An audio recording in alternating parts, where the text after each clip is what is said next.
Curfew বিদ্যমান থাকায় shutdown কর্মসূচি তুলে নেবার ঘোষণা দিয়েছে বৈষম্য বিরোধী আন্দোলনের সমন্বয়করা। পাশাপাশি ৪৮ ঘন্টার মধ্যে ইন্টারনেট, ক্যাম্পাস ও হল খুলে দিতে হবে। পাশাপাশি আইন শৃঙ্খলা বাহিনী এবং কারফিউ তুলে নিয়ে জনজীবন স্বাভাবিক করারও আলটিমেটাম দেওয়া হয়েছে। রোববার রাতে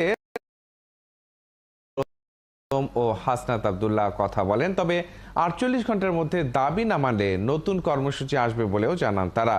এ সময় সার্জিস আলম বলেন, আপিল বিভাগের রায়ে কোনো প্রতিক্রিয়া দেওয়ার সুযোগ নেই, কারণ রায়টি ২টি গ্রেডের জন্য, তবে সকল গ্রেডের জন্য নয়। তাই প্রজ্ঞাপনের আগে কিছু বলার নেই।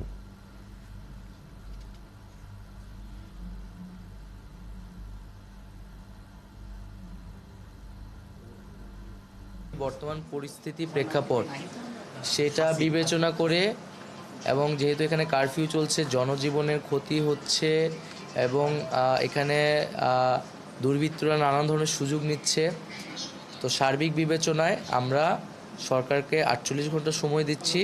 এই ৪৮ ঘন্টা আমরা আমাদের কর্মসূচিকে স্থগিত করছি এবং আমরা চাবো সরকারের জায়গা থেকে সরকার যাতে আইন শৃঙ্খলা ফিরিয়ে আনে এবং জনজীবনের নিরাপত্তা নিশ্চিত করে এবং কারফিউকে উইথড্র করে। এবং আমরা যে 4টি পয়েন্ট আজকে বললাম, যে আমাদের ক্যাম্পাস খুলে দেওয়া, ইন্টারনেট খুলে দেওয়া, নিরাপত্তা নিশ্চিত করা এবং কারফিউ উইথড্র করা, এই ৪৮ ঘন্টার মধ্যে আমরা সারা দেশে কারফিউ জারি থাকবে। সোমবার দুপুর ২টা থেকে বিকেল ৫টা পর্যন্ত কারফিউ শিথিল থাকবে বলে জানিয়েছেন স্বরাষ্ট্রমন্ত্রী আসাদুজ্জামান খান কামাল। রোববার রাতে নিজ বাসায় আইন শৃঙ্খলা বাহিনীর প্রধানদের সঙ্গে বৈঠক শেষে তিনি একথা বলেন। স্বরাষ্ট্রমন্ত্রী জানান, দেশের সংঘাতময় পরিস্থিতি অনেকখানি উন্নতি হয়েছে, আর ২-১ দিনের মধ্যেই পরিস্থিতি পুরোপুরি স্বাভাবিক হয়ে যাবে বলেও জানান তিনি। ঢাকা মহানগর সহ ঢাকা জেলা, গাজীপুর, নারায়ণগঞ্জ ও নরসিংদী জেলাতে কারফিউ চলার নির্দেশনা স্বরাষ্ট্রমন্ত্রীর বাসা থেকে জানানো হবে। বাকি জেলাগুলোতে কারফিউ কতক্ষণ চলবে সে বিষয়ে জানাবেন ম্যাজিস্ট্রেট। এদিকে ছাত্রদের দাবি প্রসঙ্গে মন্ত্রী বলেন, তাদের দাবিগুলো প্রধানমন্ত্রীর কাছে পেশ করা হয়েছে, শীঘ্রই পর্যালোচনা করে যৌক্তিক দাবিগুলো মেনে নেবে সরকার। কারফিউ যেটা চলছে এটা অব্যাহত থাকবে। আগামীকাল দুপুর ২টা থেকে ৫টা পর্যন্ত কারফিউ শিথিল থাকবে। অন্যান্য যে দাবিগুলি ছিল আমরা মাননীয় প্রধানমন্ত্রীর কাছে সেগুলি পেশ করা হয়েছে। আমরা শীঘ্রই সেই যৌক্তিক দাবিগুলি আমাদের সেইগুলি শীঘ্রই তারা যৌক্তিক দাবিগুলি তারা মেনে নেবে।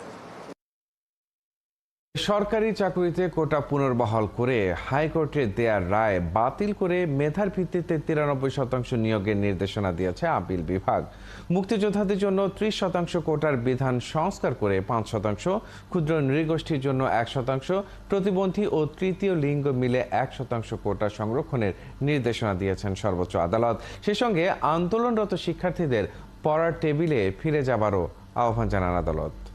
মেল্টন আনোয়ারের প্রতিবেদন। সেনাবাহিনীর সঞ্জয় জানের প্রহরায় প্রথমবারের মতো কারফিউর মধ্যেই বসল সুপ্রিম কোর্টে বিচার কাজ। সরকারি চাকুরিতে কোটা পুনর্বহাল করে হাইকোর্টের দেয়া রায়ের বিরুদ্ধে সরকারের আপিলের শুনানি উপলক্ষে সুপ্রিম কোর্টে নেওয়া হয় কঠোর নিরাপত্তা। সকাল 10:30টায় শুরু হয় শুনানি। হাইকোর্টের রায় বাতিলের আবেদন করে অ্যাটর্নি জেনারেল AM আমিনুদ্দিন বলেন, কোটা বাতিল বা সংস্কার সরকারের নীতিগত সিদ্ধান্ত, এতে আদালতের হস্তক্ষেপের সুযোগ নেই। হাইকোর্টের রায়কে স্ববিরোধী বলেও উল্লেখ করেন তিনি। আর রায় বাতিল